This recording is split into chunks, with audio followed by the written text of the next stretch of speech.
আজকে 13 রোজা চলতেছে আর আমি রোজা রেখা যাইতাছি কলেজে। আপনাদের মনে হতে পারে আমার ক্লাস তো শেষ, তা আমি কলেজে কেন? আসলে ক্লাস তো শেষ, কিন্তু আজকে আমি যাচ্ছি আমাদের এইচএসসি ফর্ম পূরণ করতে। তো বাসে থাকতে আমার এক বন্ধু আমারে কল করে বলে যে অল্লগা বাস স্ট্যান্ডে দাঁড়াইতে। তো আমি অনেকক্ষণ ধরে অল্লগা দাঁড়ায় রইছি। তো ওই আসার পর আমরা দুজনে একসাথে চলে যাই আমাদের কলেজে। তো এখন আমরা কলেজ অফিসের সামনে সবাই লাইনে দাঁড়িয়ে আছি। অনেক স্টুডেন্ট এসেছে আজকের ফর্ম পূরণ করতে। সবাই খুবই ব্যস্ত। আলহামদুলিল্লাহ, ফর্ম জমা দেওয়া শেষ। এখন অনেক হালকা লাগছে। সামনে এসএসসি পরীক্ষা, তাই এখন থেকে আরও মনোযোগ দিয়ে পড়তে হবে।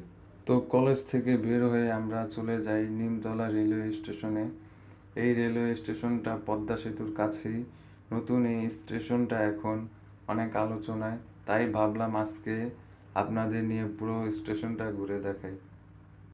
তো আমি এবং আমার বন্ধু দুজন রেলওয়ে স্টেশনের রাস্তায় হাঁটতে হাঁটতে কথা বলতে বলতে যেতে থাকি সামনের দিকে এবং শুরু করে দিই অনেক পেঁচাল। তো দেখতেই পাচ্ছেন স্টেশনটা খুবই সুন্দর আর পরিষ্কার পরিচ্ছন্ন।